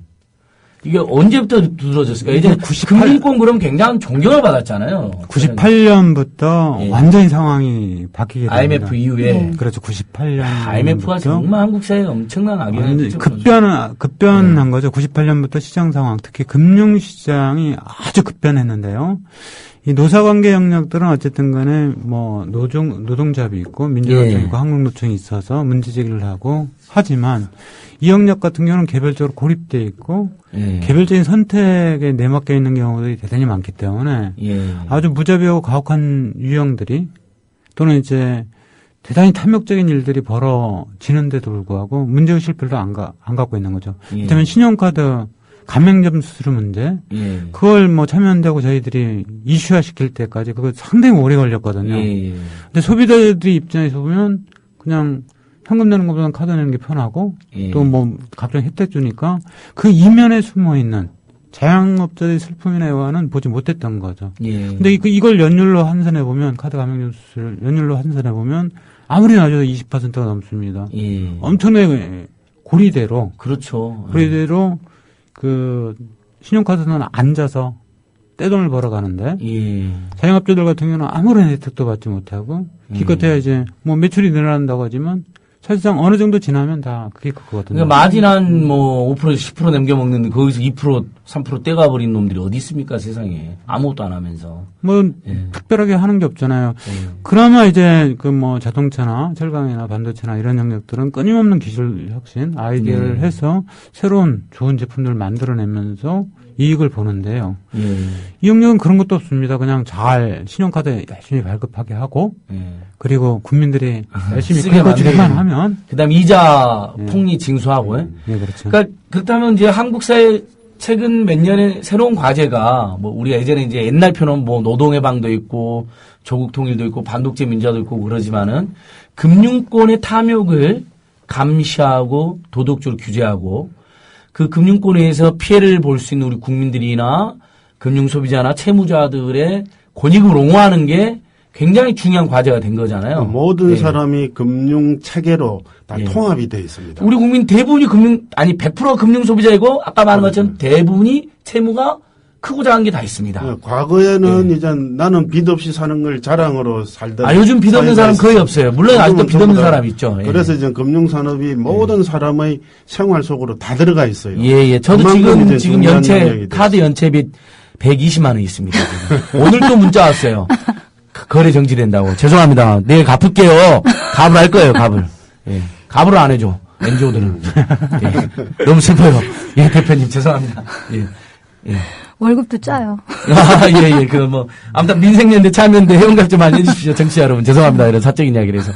예, 대표님 말씀하십시오. 예. 예, 그래서 워낙 많은 사람들이 이 금융 생활에 다 연결이 돼 있기 때문에 예. 여기서 탐욕, 즉 무자비한 예. 금융 간행이 관통되는 지점이 어느 한 지점만 있다더라도 이들을 블랙홀처럼 빨아들이게 됩니다. 예. 예, 그러한 이제 블랙홀을 없애야 되는데 지금 이젠 그 금융 감독 당국들은 예. 그걸 없앨 생각이 거의 없고 이런 이야기만 나오면 요즘은 이제 도덕적 해이라는 말은 워낙 오래 써먹어가지고 그 말은 잘 안 하죠. 예. 다른 말로 하면서 이제 이걸 자꾸 막아내는. 요즘은 이런 논리를 펼치더라고요. 현호석도 그렇고 윤진석도 그렇고 카드사도 피해자다. 그러죠. 이제 소비자하고 국민을 더 이상 비판하는 심지어는 국민이 다 동의하고 니네들이 정보 제공 동의하지 않았느냐. 니네들 탓이다. 카드사가 얼마나 떼돈을 벌었는지 예, 난 정말 열받아가지고요. 전혀 생각을 하지 않으니까 그런데요. 거의 뭐랄까 쓸어담기? 예. 예. 앉아서 돈 쓸어 담기. 예. 그런 형태로 사실상 98년 이후에 예. 떼돈을 벌어왔습니다. 근데 아무런 제재도 한 적이 없고요. 문제가 생길 때도 미봉책 정도로 넘어갔지 예. 제대로 된 제재를 하거나 또 필요한 조치를 취하거나 그러지도 않습니다. 그러니까 그렇게 돈을 벌었으면 이율이라도 좀 낮춰주고 개인정보로 철저히 보호해야 되는 거 아닙니까? 예, 그렇죠. 이번에 진짜 카드사 개인정보 유출 사태 정말 열받아서 우리 금융기관 자격이 없는 거죠. 예, 카드사 가위로 자르고 그랬잖아요. 이성근 대표님도 저랑 같이 퍼포먼스도 하고 저희가 소송도 지금 준비하도 하고 있고 소비자 집단소송법, 징벌적 손해배상, 그다음에 금융소비자보호법, 그다음에 개인의 동의도 안 하는데 자기들끼리 정보를 제공하게 만든 금융지주회사법, 이거 다 전면 딱 뜯어고쳐야 되는데. 그리고 예, 그리고 또 한 가지 지금 신용회복위원회가 예. 그 서민금융총괄기구로 그 법제화해서 지금은 임의기구인데 법제화해서 하려고 지금 준비 중이라고 들었거든요. 근데 그걸 은행연합회 네. 산하기관한테 주겠다는 거죠? 네, 예. 채권자 중심인 그런 기관이 그 법제화해서 어떤 법정 기구로 격상을 시킨 다음에 그 채무자 조정 제도를 거기를 통해서 먼저 하고 예. 그 다음에 법원으로 가든지 말든지 해라 이렇게 하겠다는 건데 예. 그게 제대로 조정이 되겠어요? 그러니까 어떻게 된 게 정부 당국이 금융당국이 온통 채권자 편이고 금융기관 편이에요 무조건. 예, 신자유주의 금융 객관적 철학이 중립도 안 지켜요, 그렇죠? 신자유주의 금융 철학이라는 게 금융기관으로 국가의 공권력을 삼출시킵니다. 넘긴다는 거죠, 네, 사실상. 자꾸 이제 예. 넘겨가지고 예. 정부는 이제 객관적인 지위에 있는 것처럼 하고 금융기관 니들이 알아서 다 해먹어. 근데 우리나라 정부는 이런 게 객관적 지위에 있는 척도 안 해요, 대표님. 근데 문제는 편만 노골적으로 들어요. 금융기관 편 들어주잖아요. 들어버리잖아요. 감독도 안 하고. 아마 유럽처럼 최소한의 정보들이 국민들한테 전달이 되고 있다면 예. 이런 일이 없을 겁니다. 예. 또 다른 측면이 뭐냐면 예. 우리나라 이 자본가들이 도덕적 해이 정도가 아주 심합니다. 예. 사실상 이제 은행의 성장 과정, 이 자본주의 역사를 가만히 연구하다 보면 은행의 성장 과정은 사실상 고리대금 또는 약탈적 대출 뭐 이런 것들에 대한 시장적 대안으로 성장한 것들이거든요. 네, 그렇죠. 이를테면 예를 들어서 제도화시켜서 나쁘게 예. 못하게. 지금 예. 저축은행 같은 경우 예. 지역 서민들이 금융 편의를 위해서 설립한 금융기관이거든요. 예.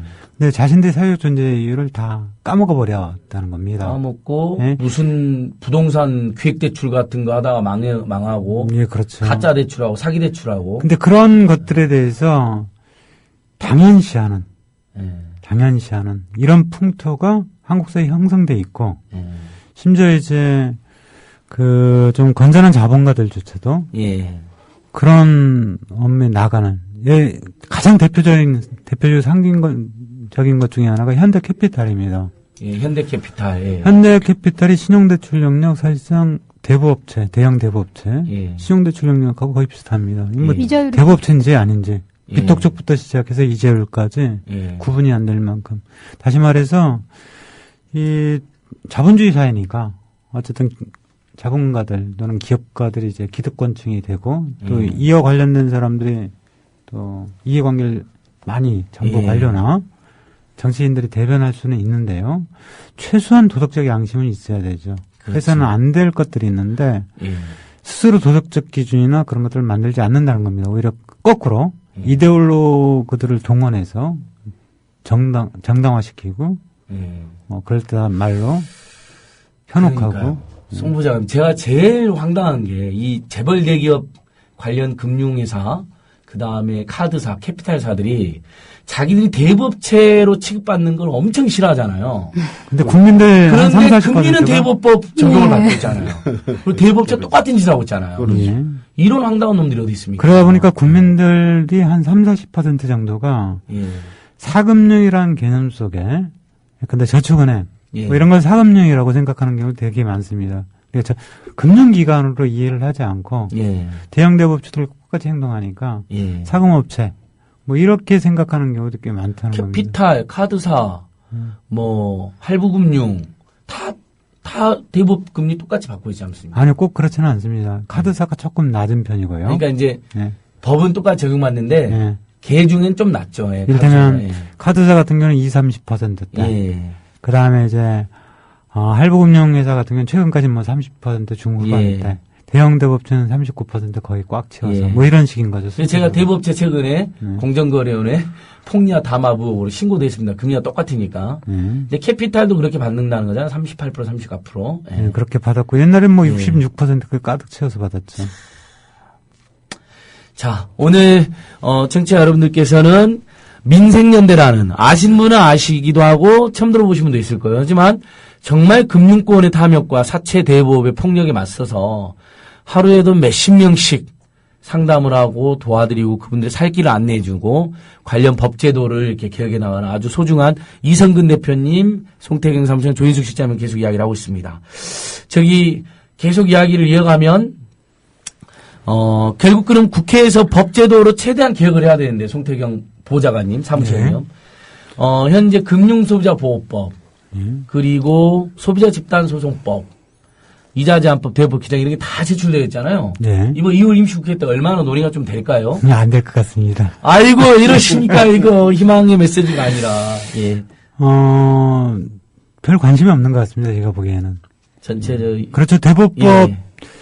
사실상 대부업 등의 등록 및 금융이용자 보호에 관한 법령 최고이자율 예. 그 인하하는 한 민주당 19대 국회 1호 법안이었습니다. 예. 정치 쟁점은 안 되다가 뭐 그럭저럭 하다가 이제 34.5% 뭐 이렇게 주장해서 얼렁뚱땅 통과돼 버렸고요. 예. 최근에 채권추진법 통과된 거 아시잖아요. 네네. 이거 보면 이제 집으로 사무실로 찾아가는 거 옛날에는 다 불법이었는데 지금 법조항이 이제 반복적으로 그러니까 한 번 찾아가는 건 불법이 아니라고 이렇게 예. 돼버린 거죠. 가끔 두어 번도 아니고 예. 뭐 이런 황당무계한 조항들이 고스란히 방치됐는데 이번 예. 개정하면서도 이 빚을 갚을 의무가 없는 사람한테 대신 갚으러 강요할 때 그걸 반복적으로 하면 불법이다. 요것만 예. 해놨지. 나머지 조항들은 고스란히 동긋다는 예. 거고. 그러니까 제대로 고쳐질라다 말아버린 건데 이런 해야죠, 뭐. 아주 소극적인 것들도 소극적인 것도 한 2년이라고 지난 다음에 개선될 듯 말 듯 하는데 예. 그죠? 더 큰 것들이 제대로 논의되리라고 기대를 하기 좀 어렵지 않겠습니까? 그래도 지금 그 카드사 정보 유출 때문에 소비자 집단소송법하고 징벌적 손해배상제는 상당히 탄력이 붙어 있습니다. 그러니까 저희가 이제 이건 밀어붙여서 어떻게든. 근데 숱하게 경험을 해봤지 않습니까? 사실상 논란이 될 때 반짝하다가 조금 있으면 잠잠해지고. 그러니까 저희가 2월 내내 밀어붙여가지고 우리 청취자들과 국민TV 청취자들과 국민들과 우리 민생연대와 참여연대가 어쨌든 우리 입장에서는 최대한 노력을 해야 되겠지만 현재 정치권이 정치적 역학관계는 뭐 냉혹하지만 인정을 해야 되는 겁니다. 이 조건 내에서 최선을 찾아야죠. 예. 그러지 않고 이제 분위기가 될 듯해서 거기에만 열정적으로 매달려 버리면 좀 더 현실적인 대안들을 찾아내기가 어렵습니다. 그러니까 사회경제 양극화가 심각해지고 풀뿌리 경제가 망가지면 그 사이에 꼭 보면 도박하고 다단계하고 대부업이 판을 치는데 네. 지금 우리나라 정말 도박 다단계 대부업 심각하잖아요. 우리 오늘 방송 끝나면 저희 이성근 대표님이랑 바로 이 우리 국민TV 건너편에 용산 온예대교 건너편에 용산에 화상 도박장 25층짜리 초대규모 화상 도박장을 짓는다는 거. 그걸 개통한다는 거예요. 마사회가 공기업입니다. 마사회가. 그 앞에 박근혜가 나온 성심여중고가 바로 있습니다. 학교 앞에. 그 마사회 회장이 현명관입니다. 현명관. 새누리당 낙하산. 박근혜 최측근. 이성근 대표님. 어떻게 해야 됩니까 이거. 도박, 다단계, 대부업. 국민들 못 살게 해놓고 다 그런 데로 내모는 거 아닌가요 이거? 예, 그렇죠. 도박에는 항상 이제 뒤따르는 게 옆에 예. 도박 돈을 빌려주는 사채업자들이 이제 따라붙습니다. 그렇죠. 거기에 따라붙죠. 예, 그래서 이제 한 자리에 앉았다 돌아서면 10% 20%씩 고리를 뜯어내고 예. 거기서 이제 도박이 끝나고 나면 집에까지 찾아가서 이제 도박빚을 받아내는 예. 이런 직업을 가진 사람들이 부지기수로 있는 거죠. 예. 그래서 안 그래도 이제 그런 것 때문에 가정 파탄이 많이 나고 있는데 우리나라가 지금 이제 사행 산업을 육성 대상으로 두고 도박을 육성 대상으로 하는 나라가 어디 있을까요, 세상에? 그 뭐 레저 정도로 즐기도록 그렇게 놔둬야 되는 걸 이쪽은 이제 생활 공간으로까지 집에서 들어오고 고스톱 있는 치면 거죠. 되잖아요. 윷놀이 하면 되잖아요. 예. 그런데 이제 한쪽에서는 이제 그 뭐 한 번 땄다, 예. 한몫 잡았다 하는 이런 게 있기 때문에 그러한 것을 국가가 조장하는 순간 이게 위험하다는 걸 도덕 감각을 잃어버리게 됩니다. 국민들이. 그러니까 지금 국가가 도박도 다단계도 대부업도 다 합법적으로 조장하는 거 아닙니까? 예, 그렇습니다. 그러니까 이제 대부업자는 태백 그 카지노에 가면 대부업자들이 이제 사무실을 쭉 차려놓고 있죠. 예. 그러니까 그 국가 공단이 그러니까 이야기 그게- 그 사업하는데 옆에는 대부업자가 그 악어새처럼 맞습니다. 옆에 정말 따라붙어 재밌는 게 있는 거죠. 도박빚은 무효잖아요. 네. 반사회적 계약이라서. 그 근데 특히나 도박은 빚은 그러니까 카지노는 합법화되어 있으니까 강원도는 거기서 빌린 돈은 무효가 안 된단 말이죠. 예, 그렇죠. 빚도 예. 그렇고 도박도 그렇고 중독성이 있습니다. 예. 근데 이 중독성이 있는 사람들이 늘어나면 늘어날수록 사회 병리 현상이 대단히 심각해집니다. 예. 그러니까 정상적으로는 통제가 불가능한 현상들이 이곳저곳에서 벌어지게 되는 겁니다. 지금 강원랜드만 하더라도 그 부정적인 예. 얘기 끄집어내면 한도 끝도 없는데요. 강원랜드 주변 이게 충분하죠. 서울 같은데 형성이 돼 있다. 예. 뭐 서울에 어떤 끔찍한 일들이 벌어질지 뭐 상상을 못 하겠죠. 범죄도 늘어나고 자살도 늘어나잖아요. 그 주변에서. 그 단순하게 있을 수 없는 일. 단순하게 우리가 이제 범죄, 자살 예. 뭐 이 정도 표현을 쓰는데요. 그 구체적인 현상들이 눈앞에 펼쳐질 때 경악을 할 수밖에 없습니다. 이건 왜 그러냐면 그 당사자는 직접 그 현장을 경험하게 되는 거거든요. 근데 그렇게 도박비에 중독된 사람들이 사회적 일탈 행위가 진행될 때 예. 그 일탈 행위를 직접 눈으로 보고 경험해야 될 국민들 예. 이 상태는 아주 끔찍해지는 겁니다. 예. 그러니까 이 단지 이제 그것도 이제 영리 사업이라고 예. 돈 좀 벌기 위해서 그런 일들을 하는데 저는 관료들 또는 정치인들까지 예. 포함해서 어떻게 그따위 놈들이 이런 표현이 나올 만큼 이 생리를 알면 예. 이건 결코 있을 수 없는 일들을 하고 있는 그러니까요. 겁니다. 아니, 도박하고 사채하고 다단계, 도박, 사채, 대부업, 피라미드 때문에 피눈물 흘리는 사람들, 자살한 사람들이, 죽은 사람들이 너무나 많은데, 그걸 합법화시켜 조장한다는 건, 이건, 어떤 사례가 있는가 하면 하나는 아주 쇼킹한 사례가 하나 예. 있었습니다.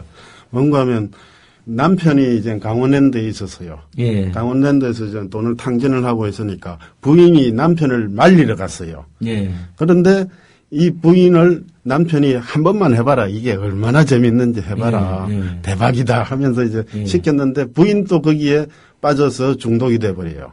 예. 그런데 거기서 해가지고 두 사람이 이제 읽을 거 다 읽고 예. 이제 어디서 동양 어떠시 해가지고 이제 먹고 살면서 돈 조금 생기면 이제 도박하고 하는데 아들이 이제 교통사고 나서 죽는다는 연락이 왔어요. 예. 그런데 그걸 부부가 그 아들을 찾아가지를 못해요. 요거만 따고 갈게, 요거만 따고 갈게 도박을 해갖고 하면서 따서가겠다고. 아들이 결국 이제 죽어버리는 이런 사례까지 나타날 정도로 사람을 죽여버리는 겁니다. 이게 더 심각한 게요. 예. 그러니까 이 사채빚이든 도박이든 예. 또는 악성 채무든 간에 이게 본인뿐만 아니라 이 과정에서 주변까지 힘들게 하고, 뭐 주변이 가족을, 뭐 친지를 또는 친구를 같이 엮어 들어가면서 피해를 확산시킨다는 문제가 있다는 겁니다. 이게 아주 위험하게 되고, 또 당사자들 같은 경우는 사회적으로도 고입될 뿐만 아니라 개인적으로도 고입되는 현상이 나타나기 때문에 이게 극단적으로 나타나기 시작하면, 이 문제가 극단적으로 번지기 시작할 때는 대단히 극단적인 현상으로만 나타난다는 거죠. 그러니까 이 빚 문제나 도박 문제는 개인이 잘 오픈을 안 하거든요.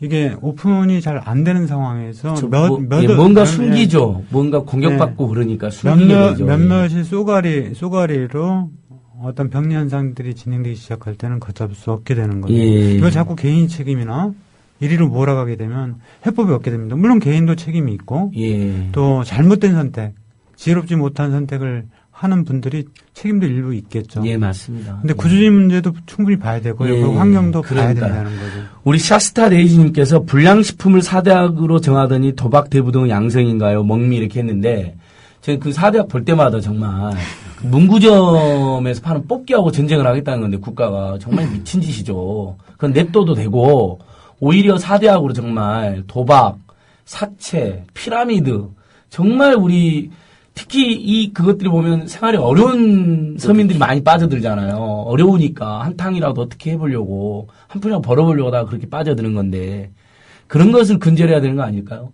근데 금융감독당국이 4대학 보험을 만든답니다. 심지어 박근혜한테 충성하려고 4대학 보험이라는 걸 만든대요. 4대학 피해자들을 뭐 보험으로 구제하겠다는. 뭐 걱정하지 마십시오. 잘 안 될 겁니다. 이제까지. 당연히 잘 안 되죠. 그 말이 되겠어요. 현직 경찰들이 다 반대하고 나선다는데요. 맨 경찰들 보고 4대학 근절해라고 하니까 경찰들이 문구점을 막 다닌다는 거예요. 불량식품 있나 없나 보려고. 진짜 유해식품 따로 있는데 이런 짓을 하고 있어요. 지금 박근혜 정권과 경찰들이. 근데 불량식품 업체에서는 자기는 불량식품 아니다 그러면서 제조 과정 다 공개하고 그러던데요. 근데 참 그러니까 판매망이 문제가 아니죠. 사실은 정 문제가 되면 재벌 대기업이 만든 거나 중국에서 만든 거나 이런 걸 검사를 잘해야 되는 거죠. 문구적인 문제가 있어요. 그러니까 그 물론 문구점도 더 노력해야겠지만 업체들도 이제 불량식품만을 만드는 건 아니다. 그러니까 타켓 자체가 잘못된 거죠. 유해식품을 차단해야 되는 거죠. 가습기 살균제 같은 거라든지 그런 건 또 냅둬요. 재벌 대기업이 하는 거. 그렇죠. 그 피해 보상도 안 해주고. 피해 보상도 정부가 반대해서 이번에 통과 안 됐잖아. 그렇지. 작년 12월에도. 그 참 깝깝한 게 뭐냐면요. 이 박근혜 대통령이 분명히 이제 박정희 전 대통령이 따님인 건 분명한데요. 독재만 닮았지. 그나마 이제 박정희 대통령을 긍정적으로 평가할 수 있는 산업 정책이나 금융 정책이 건강한 부분들은 뭐 전혀 닮지 않았다는 겁니다. 참 슬픈 일이죠. 아, 박정희 대통령도 잘한 게 좀 있었나요? 그렇죠. 이를테면 보세요. 그 대통령이 잘했다면 당시 시대 상황에서 채권자들은 긍정적인 정책이 있었던 거죠. 그렇죠. 채권자 뭐 사채업자들은 싫어하겠지만 이자 탕감도 한 번 한 적 있어요. 그렇죠. 사채 83 정책. 사채 동결 조치를 한 사채 적도 동결도 한 번 있었고요. 했었고. 또 이제 위안부 할머니한테 이제 여전히 비난은 받을만 하긴 하지만 그 일본에서 이제 보상금 받았다가 뭐 포스코 자금으로 쓰기도 하고 그렇죠. 그 일부 긍정적으로 평가할 수 있는 부분들이 있는데 그런 부분들은 조금도 닮지 않고 뭐 엄만 짓만 하고 있고 독재 아무 생각이 없어요. 아무 생각이 없고 재벌 대기업 총수들 만나고 외국 다니는 거하고 한복 입는 것만 좋아하는 것으로 지금 되어 있는데 우리 들조시모님께서 4대학에 꼭 들어가야 될 게 불량 정치인, 불량 언론, 불량 정부, 불량 재벌. 너무 딱 맞는 말이네요.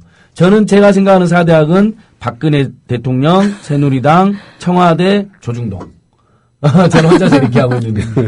아, 국정원이 빠졌나요? 그럼 5대학. 뭐 이제 이렇게 혼자서 해보는데. 자, 이제 서서히 마무리할 시간 됐습니다.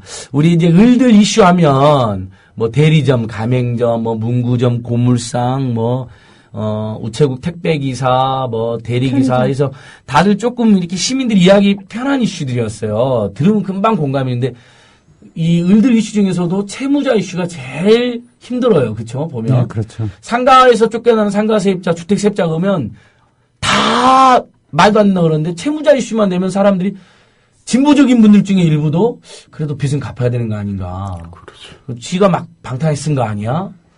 그리고 빚 대묻고 떵떵거리고 사는 거 아니야? 이런 오해를 하시는데 사실 빚 대묻고 떵떵거리고 사는 건 본 적이 없어요. 그러지도 못하잖아요, 실제로요. 뭐 빚도 먹고 땅땅하게 사는 사람들 많이. 재벌대기업. 뭐 그 김우중, 사람들, 김우중 이런 사람들 김우중, 봤어요. 전두환 이런 사람들은 일반 사람들은 있잖아요. 어떻게든 갚으려고 그러잖아요. 예, 끝까지 근데- 추적당하고, 실제로.